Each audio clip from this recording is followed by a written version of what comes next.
Ty Thompson entering the transfer portal has every comment section full of people angry with Oregon, saying that they have done him wrong. He was part of the 2021 recruiting class and has sat behind two transfer quarterbacks since, Anthony Brown and Bo Nix.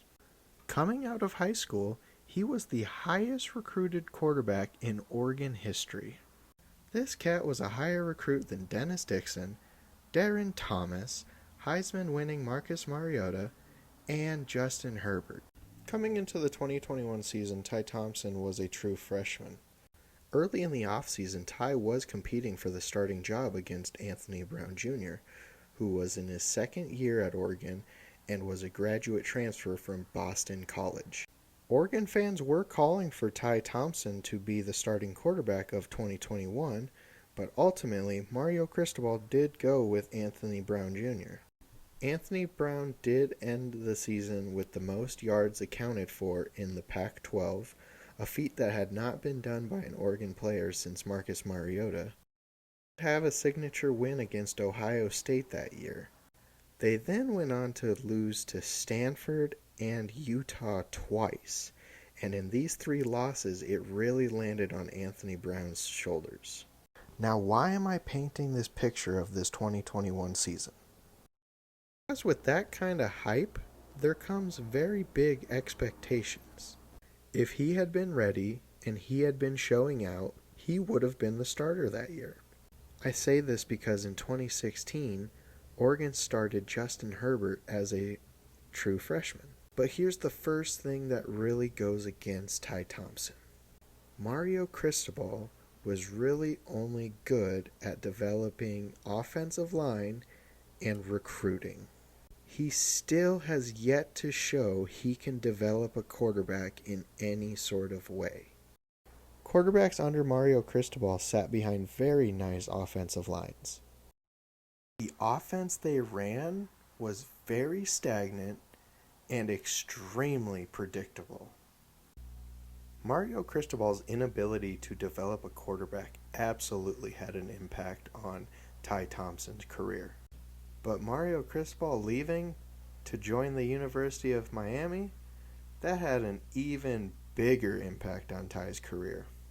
Cue Dan Lanning, fresh off a national championship victory with Georgia as their defensive coordinator.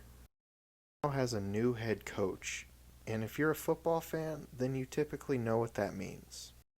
Coaches want to bring in their own guys, and unfortunately for Ty Thompson, Dan Lanning did not recruit him. The guy who recruited him is off to Miami. Dan Lanning brought some SEC baggage with him. Auburn quarterback Bo Nix enters the transfer portal. They stumbled out of the gate playing Georgia week 1 and got absolutely thumped. But the rest of the season, the offense and Bo Nix especially thrived. Up until November, when Oregon played Washington and Bo Nix was injured, he was actually one of the front runners for Heisman watch. Side note, if he had been able to get over the Washington hump at least once, he probably would have a Heisman right now. While Bo Nix was injured, Ty Thompson did play, and he was not impressive at all. Ty Thompson was 11 for 20, 0 touchdowns, 2 interceptions for 72 yards. Highest recruited quarterback in Oregon history, ladies and gentlemen. Alright, we're rolling into year 2 of Dan Lanning and Bo Nix. Nix decided to run it back because he didn't have enough tape for the NFL. He was shooting for the Heisman, and he wanted a national championship. Ty Thompson decides to stay as well. In Dan Lanning's first season, they had an open quarterback competition. Ty Thompson was given a fair shot. Bo Nix just ran away with it. That's all there was to it. He then had a very good season, and he decided to come back to Oregon. At this point, I'm wondering why Ty Thompson did not transfer. That kind of hype, sitting on the bench for 3 years, I just don't understand. But then when I start piecing some things together, I mean, I've seen every snap he's played, and never once was I impressed.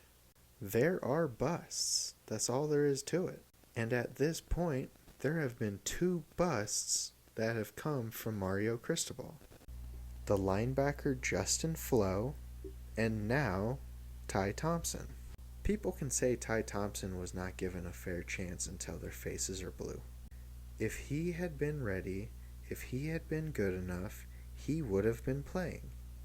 I also think we need to start logically thinking about the transfer portal.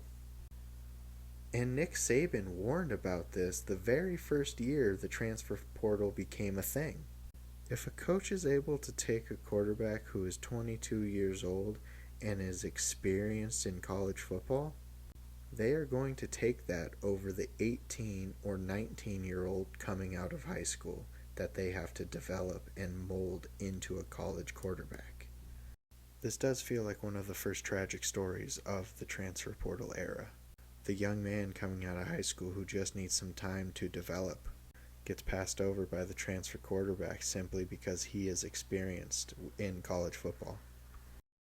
I hope Ty Thompson finds a program where he can thrive and become the player he was so hyped up to be. And my initial thoughts, he's going back home and he's going to go to Arizona State.